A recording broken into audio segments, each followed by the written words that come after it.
여러분은 혼자 있는 것과 외로운 것들 같은 의미라고 생각하시나요? 많은 사람들이 이 두 단어를 마치 동의어처럼 사용하지만 사실 그 속에는 아주 깊고 중요한 차이가 숨어 있습니다. 오늘 이야기가 여러분의 마음에 깊은 울림을 준다면 이 지혜가 필요한 소중한 분께 공유해 주세요. 따뜻한 지식을 나누는 것은 우리의 마음을 더욱 풍요롭게 할 것입니다. 혼자 있다는 것, 즉 고독은 물리적인 상태를 설명하는 말입니다. 내 주변 공간에 다른 사람이 없는 아주 객관적인 사실이죠. 반면 외로움은 지극히 주관적인 감정의 경험입니다. 수많은 인파 속에 둘러싸여 있어도 의미 있는 관계가 없다고 느낄 때 찾아오는 단절감, 바로 그것이 외로움입니다. 마치 서울의 붐비는 지하철 한복판에서도 극심한 고독을 느낄 수 있는 것처럼 말이죠.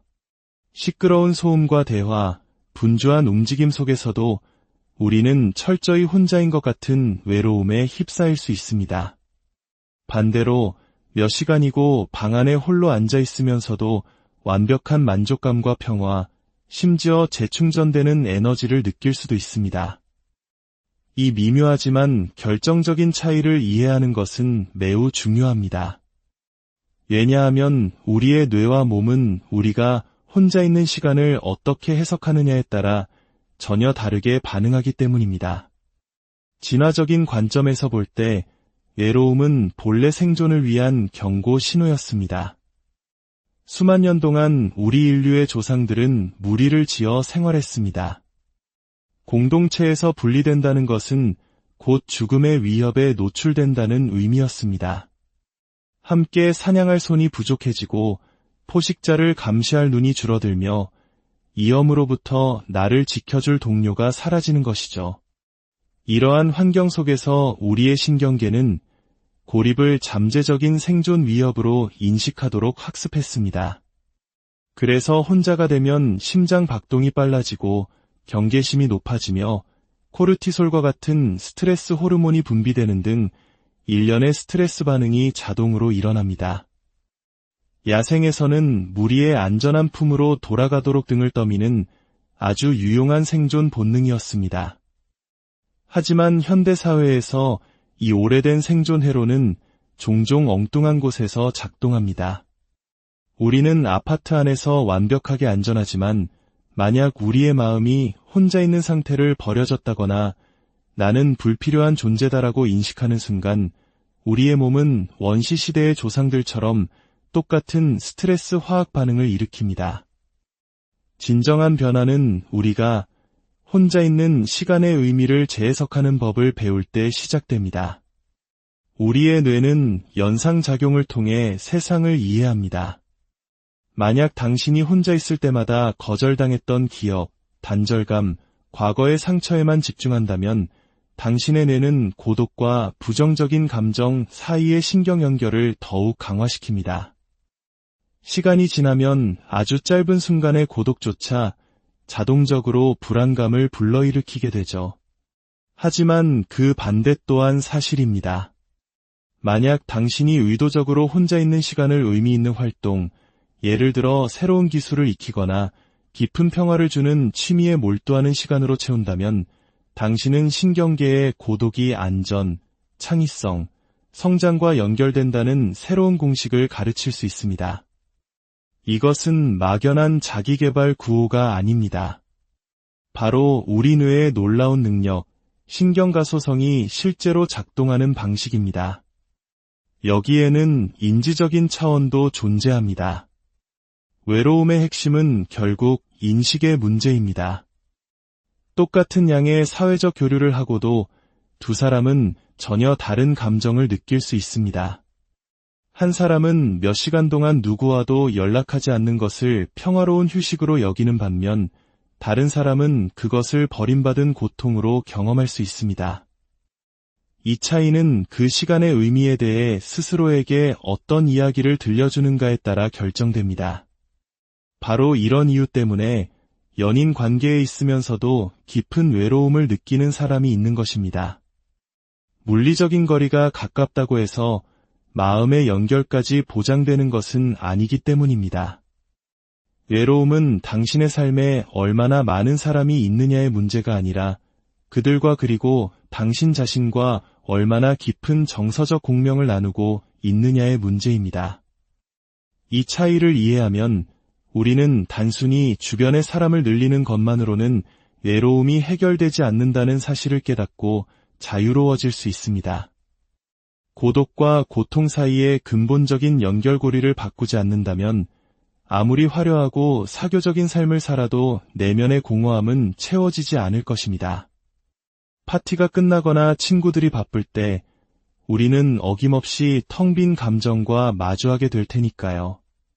반면에 고독을 중립적이거나 긍정적인 상태로 바라보는 법을 배우게 되면 우리는 더 이상 혼자 있는 것을 외롭게 느끼지 않게 됩니다. 이것은 타인과의 관계 맺는 방식마저 변화시킵니다. 더 이상 결핍이나 두려움에서 비롯된 필요 때문에 사람을 찾지 않게 되기 때문입니다. 대신 진정한 관심과 호기심에서 우러나오는 상호작용을 하게 되며 이는 관계를 더욱 진실되고 지속 가능하게 만듭니다. 이러한 인식의 전환은 우리 몸에도 실질적인 이로움을 가져다 줍니다. 고독을 더 이상 위협으로 해석하지 않게 되면 스트레스 반응이 현저히 줄어듭니다. 몸은 안정을 찾는 부교감 신경계 상태로 전환되고 심장 박동은 안정되며 호흡은 깊어집니다. 그리고 뇌는 창의력과 문제 해결을 위해 더 많은 자원을 확보하게 됩니다. 역사상 가장 위대한 예술 작품, 과학적 발견, 그리고 깊은 개인적 통찰이 종종 깊은 고독의 순간에 탄생한 이유가 바로 여기에 있습니다. 마음이 더 이상 사회적 위협을 감시하는 데 에너지를 소모하지 않을 때 비로소 자유롭게 상상하고 탐험하며 경험들을 통합할 수 있는 여유가 생기는 것입니다. 외로움은 영구적인 상태가 아닙니다. 그것은 우리의 인식과 연습을 통해 얼마든지 바뀔 수 있는 마음의 상태입니다. 혼자 있는 것은 단지 환경에 대한 객관적인 사실일 뿐입니다. 외로움은 그 사실에 대해 우리의 마음이 들려주는 하나의 이야기입니다. 그리고 세상의 모든 이야기가 그렇듯 그 이야기는 다시 쓰여질 수 있습니다. 이 차이를 인지하는 순간 당신은 자기 자신과 함께하는 시간을 어떻게 느낄지에 대한 통제권을 되찾게 됩니다. 혼자 있는 시간을 더 이상 누군가의 부재로 여기지 않고 숨쉬고 재정비하며 확장할 수 있는 소중한 공간으로 보기 시작하는 것입니다. 그렇게 할 수 있을 때 고독은 더 이상 우리를 위협하는 존재가 아니라 우리의 정신적, 정서적 회복력을 키워주는 가장 강력한 도구 중 하나로 거듭나게 될 것입니다. 외로움이 그토록 고통스러운 이유는 우리 뇌의 아주 깊은 곳에 뿌리내린 생물학적 신호이기 때문입니다. 신경과학자들은 신체적 고통을 처리하는 뇌 영역, 특히 전방 대상피질이 사회적 거절이나 장기간의 고립을 경험할 때도 똑같이 활성화된다는 사실을 발견했습니다. 마음이 아프다거나 가슴이 찢어진다는 표현이 단순한 비유가 아닌 이유입니다. 그것은 사회적 단절에 대한 우리 몸의 실제적인 반응을 반영하는 것이죠. 뜨거운 것에 데었을 때 반사적으로 손을 떼는 것처럼 외로움은 우리에게 불편함을 주어 다른 사람과의 연결을 다시 찾도록 동기를 부여합니다. 하지만 이 오래된 경보 시스템은 만성적으로 울릴 경우 우리 몸의 염증을 유발하고 면역 체계를 약화시키며 심지어인지 기능 저하로까지 이어질 수 있습니다. 만성적인 외로움이 우울증, 심혈관 질환, 그리고 조기 사망의 위험을 높인다는 수많은 연구 결과는 이것이 단순한 기분 문제가 아니라 심각한 생리적 상태임을 보여줍니다. 흥미로운 점은 외로움은 단순히 얼마나 많은 사람과 교류하는지에 따라 결정되지 않는다는 것입니다. 중요한 것은 교류의 질이며 더 나아가 뇌가 그 교류를 어떻게 해석하느냐입니다. 수백 명의 소셜미디어 친구가 있어도 극심한 외로움을 느낄 수 있는 이유는 우리 뇌가 디지털 상호작용을 실제 얼굴을 마주하는 연결과 동일하게 인식하지 않기 때문입니다. 눈 맞춤, 미세한 표정 변화, 몸짓과 같은 시각적 단서들은 신경계가 사회적 상호작용을 의미 있게 느끼도록 하는데 결정적인 역할을 합니다. 또한 외로움은 악순환의 고리를 만듭니다. 우리가 고립감을 느끼면 뇌는 중립적인 사회적 신호조차 부정적으로 해석할 가능성이 높아집니다. 늦은 문자 답장은 곧바로 거절처럼 느껴지고 친구의 무심한 말투는 무관심으로 오해되기 쉽습니다. 이는 더 큰 상처로부터 우리를 보호하려는 뇌의 방어기제이지만 현실에서는 오히려 사람들을 더 멀어지게 만들어 외로움을 심화시킬 뿐입니다. 하지만 이 신경 패턴은 고정된 것이 아닙니다. 마음 챙김 명상, 규칙적인 신체 활동, 그리고 의도적인 대면 교류는 뇌의 사회적 보상 회로를 재조정하는 데 도움을 줄 수 있습니다. 이웃과 진심 어린 웃음을 나누거나 계산원과 따뜻한 눈을 맞추는 아주 짧은 순간의 진정한 인간적 연결조차 도파민을 분비시켜 안전함과 소속감을 강화합니다. 시간이 지나면서 이러한 작고 긍정적인 경험들은 혼자 있는 것과 이협 사이의 부정적인 연결을 약화시킬 수 있습니다. 외로움에 대한 뇌의 작동 방식을 이해하는 것은 생물학적 반응과 현실을 분리해서 볼 수 있는 힘을 줍니다. 당신이 느끼는 불안감은 당신이 정말로 위험해서가 아니라 단지 오래된 경보 시스템이 설계된 대로 작동하고 있기 때문일 수 있습니다. 그 본질을 알게 되면 우리는 어떻게 반응할지 선택할 수 있습니다. 고독의 모든 순간을 소음으로 채우려 서두르는 대신 혼자 있는 것이 위험을 의미하지는 않는다는 새로운 연관성을 뇌에게 가르칠 수 있습니다. 외로움을 이겨내는 가장 효과적인 해독제 중 하나는 바로 목표를 갖는 것입니다. 우리 뇌의 동기부여와 보상 시스템의 중심에는 도파민이라는 신경 전달 물질이 있습니다. 흔히 쾌락 화학물질로 오해받지만 도파민은 쾌락 그 자체보다 보상에 대한 기대감과 행동하려는 의욕에 더 가깝습니다. 외로움을 느끼면 우리 뇌의 도파민 활동이 저하됩니다. 세상이 무미건조하게 느껴지고 어떤 것에도 참여하고 싶은 의욕이 사라집니다. 이것이 외로운 사람들이 종종 더욱 움츠러드는 이유입니다. 아무것도 하고 싶지 않은 무기력함은 긍정적인 경험의 기회를 줄이고 이는 다시 외로움을 강화하는 악순환을 만듭니다. 목표는 이 악순환을 깨뜨립니다. 목표는 우리의 도파민 시스템이 집중할 대상을 제공하기 때문입니다. 새로운 기술을 배우든 운동에 도전하든 무언가를 창조하거나 다른 사람에게 의미 있는 기여를 하든 그 활동의 방향성과 개인적인 의미가 있다면 무엇이든 좋습니다. 목표를 세우고 아주 작은 한 걸음이라도 내디딜 때 우리 뇌는 그 진전에 반응하여 도파민을 분비합니다. 이는 긍정적인 선순환을 만듭니다. 행동이 도파민을 만들고 도파민은 동기를 높이며 높아진 동기는 더 많은 행동을 이끌어냅니다. 이 과정은 기분을 개선할 뿐만 아니라 나는 외로운 사람이라는 정체성에서 나는 의미 있는 무언가를 만들어가는 사람이라는 정체성으로 우리를 변화시킵니다.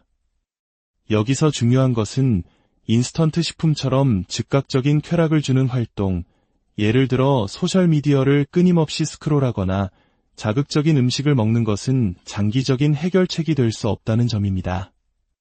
이러한 활동들은 일시적인 도파민을 제공하지만 의미 있는 노력을 통해 얻는 지속적인 보상 신호와는 질적으로 다릅니다. 오히려 이런 빠른 자극에만 의존하면 뇌는 더디지만 성취감 있는 현실 세계의 노력에 대한 인내심을 잃게 되어 외로움을 악화시킬 수 있습니다. 또한 목표는 자연스럽게 사회적 연결의 장을 마련해 줍니다. 의미 있는 활동을 추구하다 보면 자연스럽게 비슷한 생각을 가진 사람들이 모이는 환경에 속하게 됩니다.